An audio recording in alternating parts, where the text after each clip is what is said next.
आजादी से लगभग 21 साल के बाद यानी 1968 में फिल्म आई रहे जौन फिल्म के नाम है सरस्वती चंद्र। वो में वो गीत रहे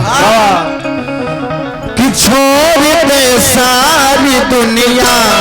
किसी के लिए मुनासिब नहीं याद के लिए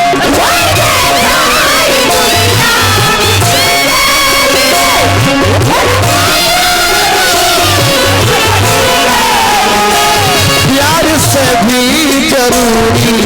कई काम है प्यार सब कुछ नहीं जिंदगी के लिए।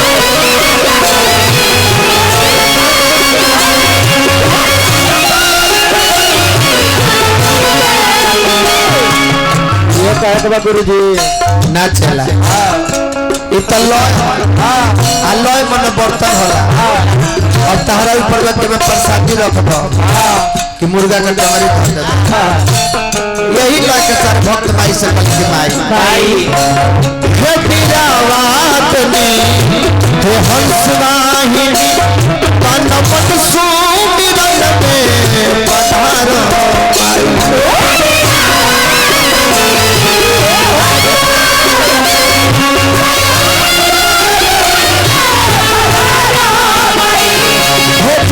जाननी संकट हारनी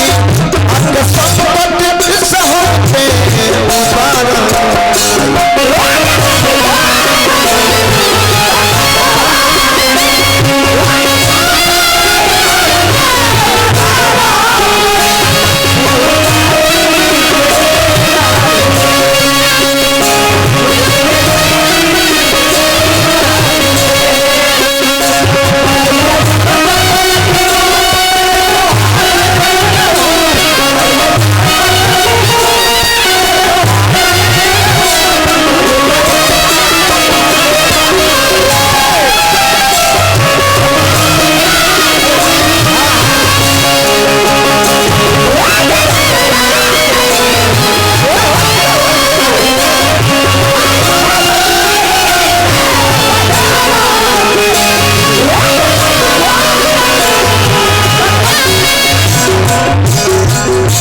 लड़का प्लस माई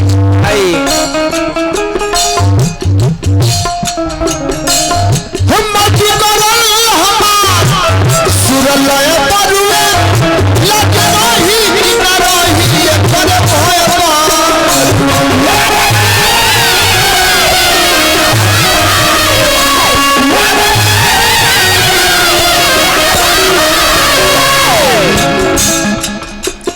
रंजीत भैया जो हमेशा दुलार पैरा पर कहले आज भी कवे खतिया नारायण जी पर प्रतिष्ठा बना कर मची करल हमार सुरलय परुए लग रही न रही कर भय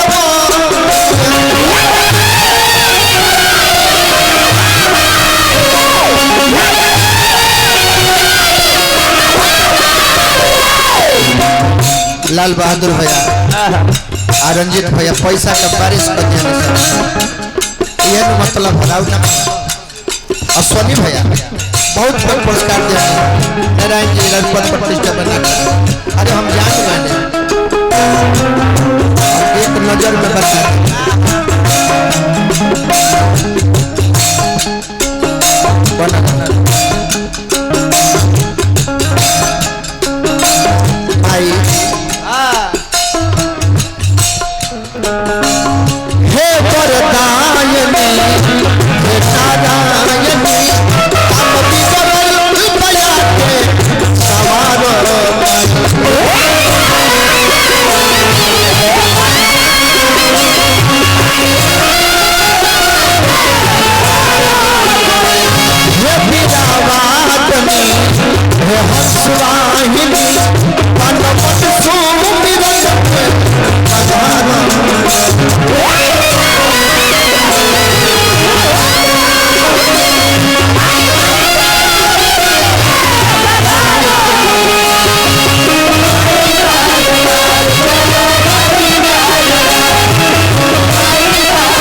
जरा साउंड पॉइंट से गावत नहीं जा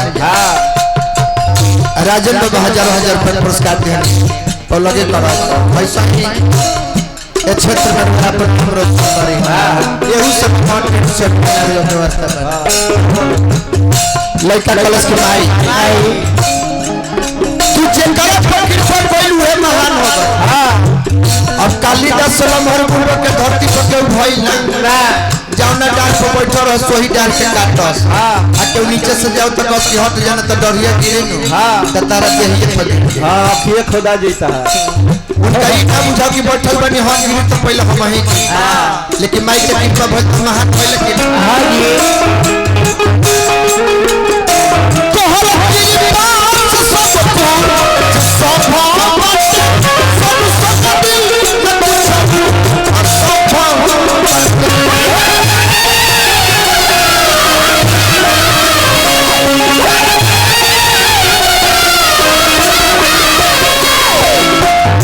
नाम भी बता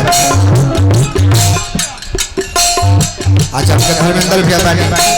हजारों हजार रुपए पुरस्कार दे गई नारायण जी पद प्रतिष्ठा करा तोहर कृपा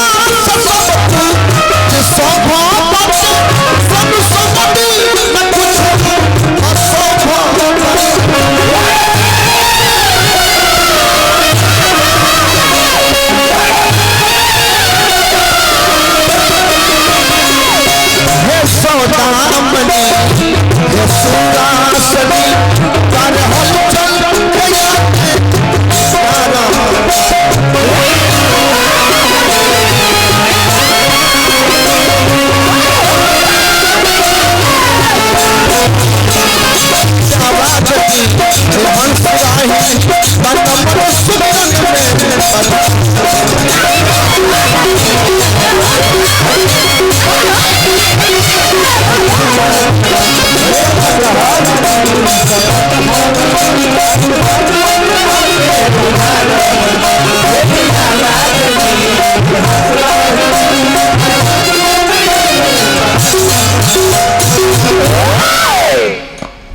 आरा जिला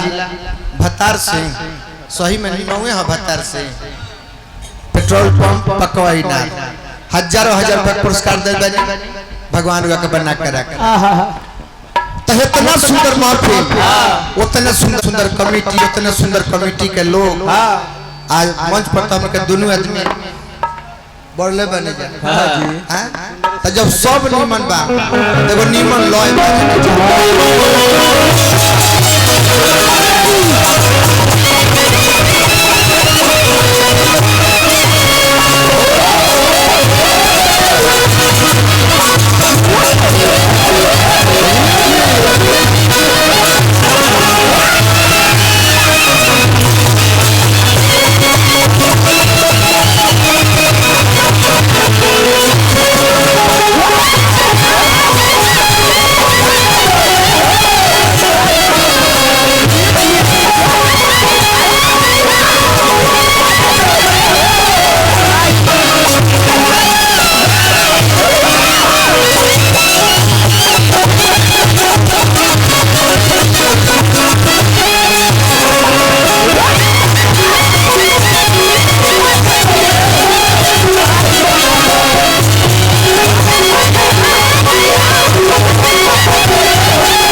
वाह वाह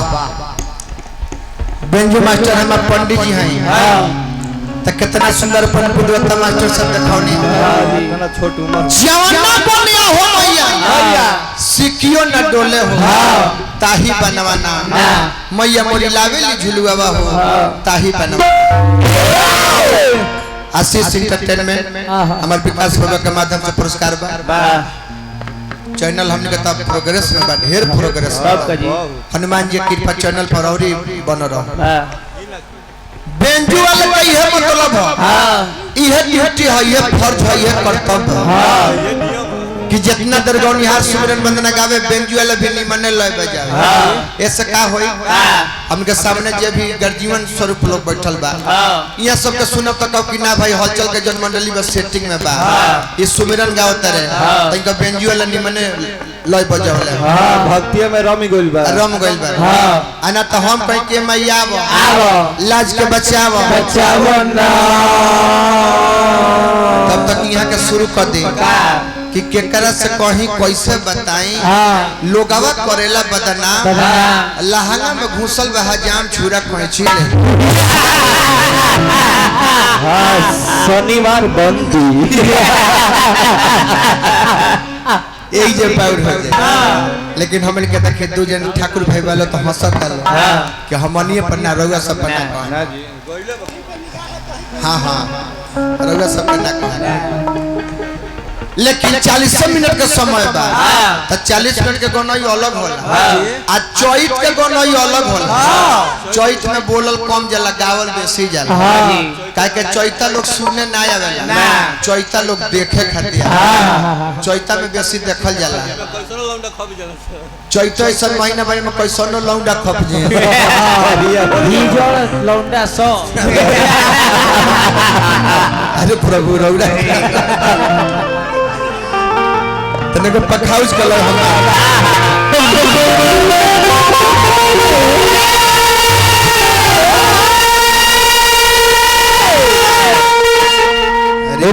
रिम झिमो आ गई ई के सुपर हो गइल तू आ रहलो का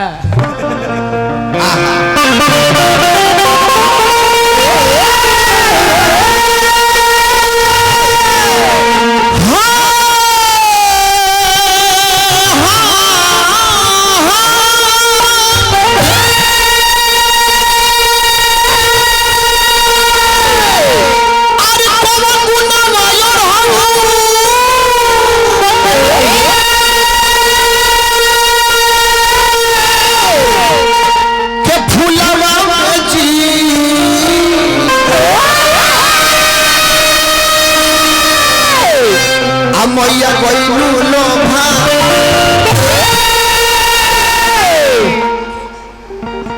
अच्छा अशोक सिंह जी अबुरा सिंह जी के माध्यम से 500 रुपए पुरस्कार पलक करनी है तौलिया ओरा गइल का रंजित भैया हां नचनियो लोग के तौली बाकी वे लोग खातिर गमछुम छी तौली होई ए लोग के धोती दिया जावे हां खड़ा हो जा रे मुझे हां खड़ा भाई कमेटी हम जा नचते रह जाए जा नचा खा जा वही खबर जन ई कमेटी के मतलब है हई देखो हई गमछी तक ले लोग सीमित हो गए रहल आ तौली चलल हम भविष्य में देखे के चाहता नहीं हई बिस्लरी के बोतल चलता नहीं हम उम्मीद करते हैं कुछ दिन के बाद शायद यही कमेटी में हो जाए हाथे हाथे रेड बुल चलाओ जे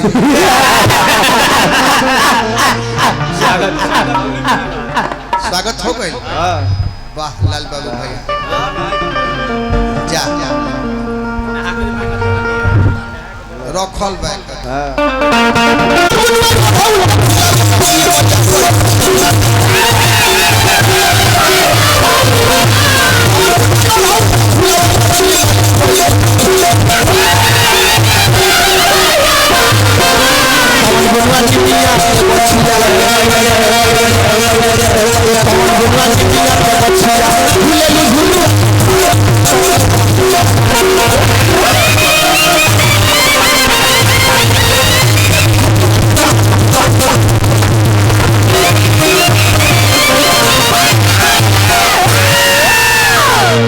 ये पखाउज के लय हम मास्टर साहब जितना ऊपर स्वर से गवाला उतने नीचे स्वर से गवाला कि अरे पवन गुनवाई और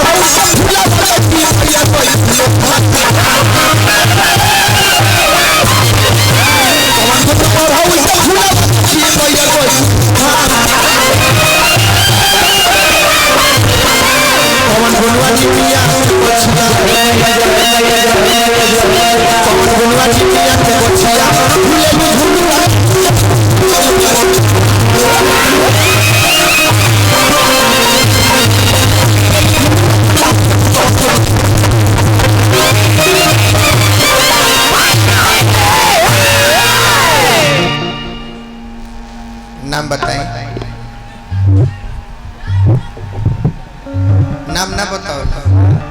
अच्छा कोनो दिक्कत नहीं है। फिर बताओ कोई तो फिर 150 दे दिया फिर से बता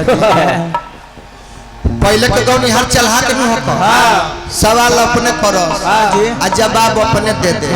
तो ई सवाल रहला जवाब का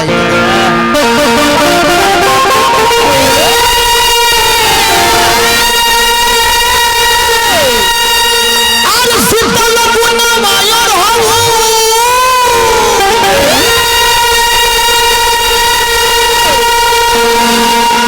के फूलवा में जी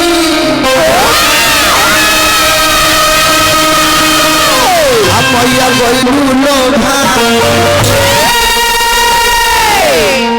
रउआ सबके प्रोग्राम में ही घरे नहीं होला कि बरसात में होला देख ले अरे सुतल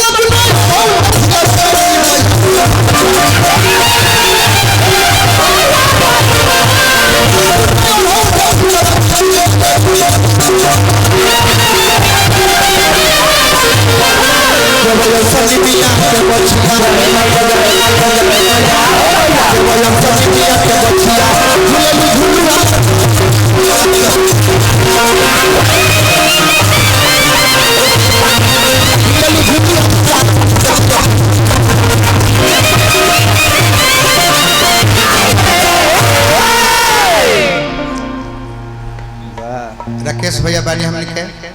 गर्जीवन बानी आई है मतलब हो ब्याज के संग संग हे लोग के 10-20 दिया तो हेते कनियो का मन लागे हां ना तो भीतर भीतर खिसियाले से हां गाड़ी देलन से गाड़ी देवल राकेश भैया बानी अब बहुत पुरस्कार देना नारायण जी रवि पद प्रतिष्ठा बना के रखे लेकिन अब इनके चैतर में चलल जा काहे कि चैतर के मुकाबला यहां रखल बा हां जी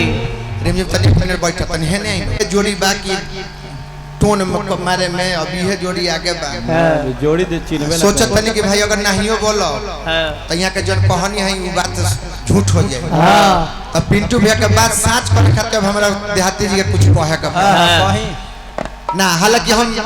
बनावटी बात ना कह ना इनकर बियाह भइल लड़की से ना भैंस ले बियाह लड़के बियाह भइल भाई के मेहरारू इनकर सुहाग रात के दिन सिंगार पटर क के एकदम भूख तान के हां एक गिलास दूध लेके ये भूला गोरा आ भूख तान के एकदम बैठल भी इनका इंतजार में हां आ देहाती जी के मन में का जना का भई सोचले कि भाई रोज तो भोजपुरी बोलते बानी भोजपुरी गाते बानी आज मेहरारू से बतियावे के पहिलका दिन चलो ना ओकरा से उर्दू में बतियावे के शुरू करे उर्दू में मेहरारू बैठल भी आई लगे जाके मुनीब चौधरी जी पुरस्कार दिले बानी नारायण जी बना के रख अब मौगी लगे जाके मेहरारू भूख तन के बैठल भी देहाती जी जाके कहले कि तब बेगम साहिबा इजाजत है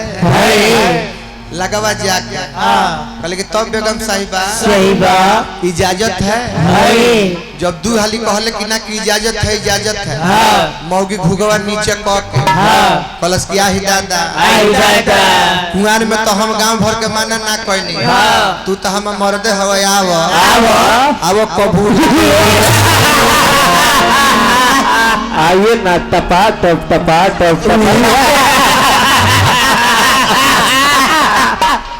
मास्टर अनु सिंह जी सरकारी मास्टर हैं ये प्राइवेट और सरकारी मास्टर हैं पैसा देले बानी तर उनका के धन्यवाद का पात्र बानी ना तो हमारा गांव तक जी मास्टर सब लोग जान जाए एमडीएच मसाला खाते ताई जा बहुत तरह से मीट मसाला हमारा घर में सही बात पिंटू भैया खिसियाइल बोले तारा घर दाल चल गई तारा घर चावल चल गई हम एमडीएच मसाला ले जाए तारा घर 5 किस्म का दाल चल गई हमारा घर कोनो बात नहीं चलता है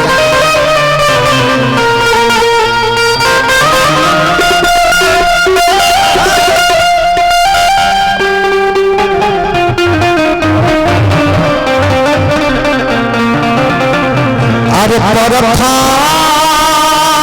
मासूमी ले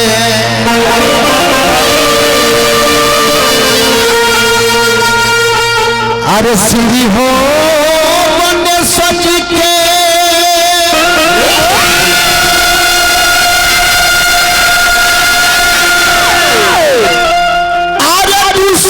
नसी भागवा मैया शारदे अरे दूसरे में श्री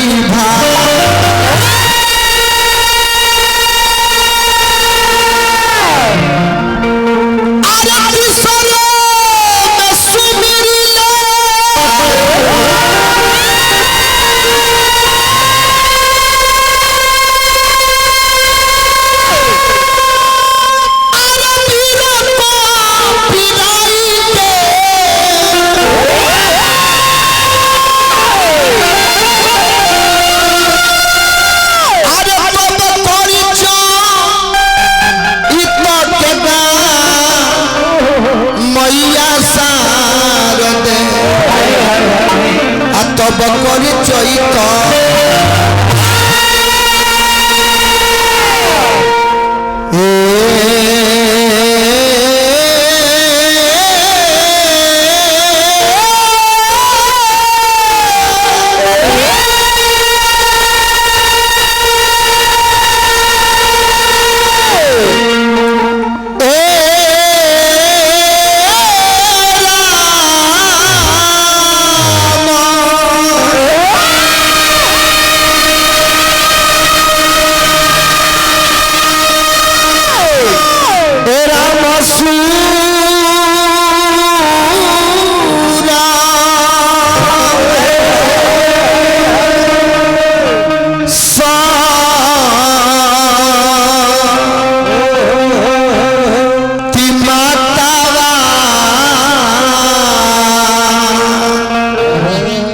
अरे मतवा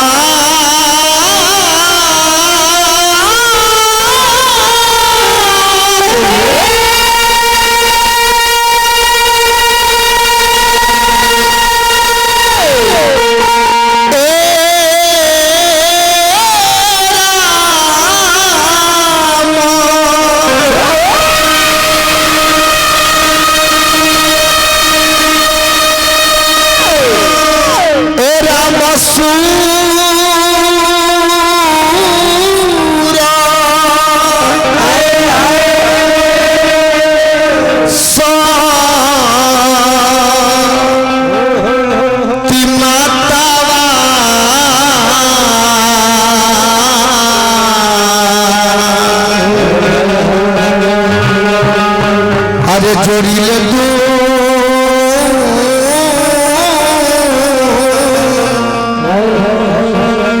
उन हाथवा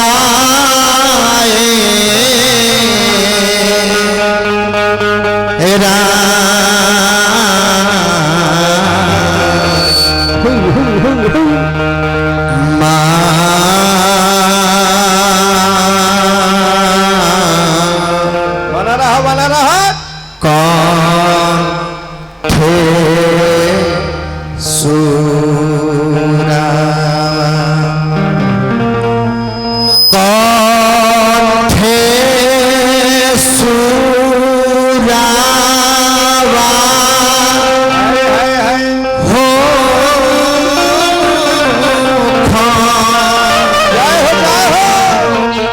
ना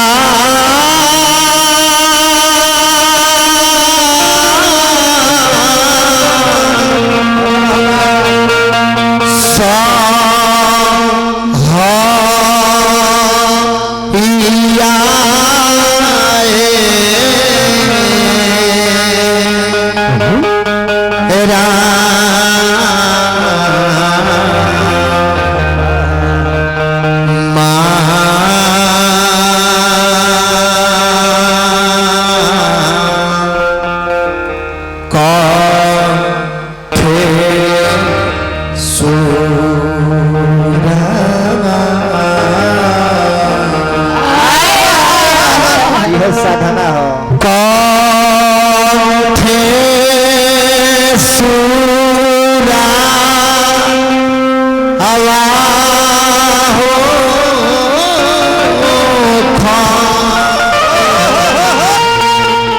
ना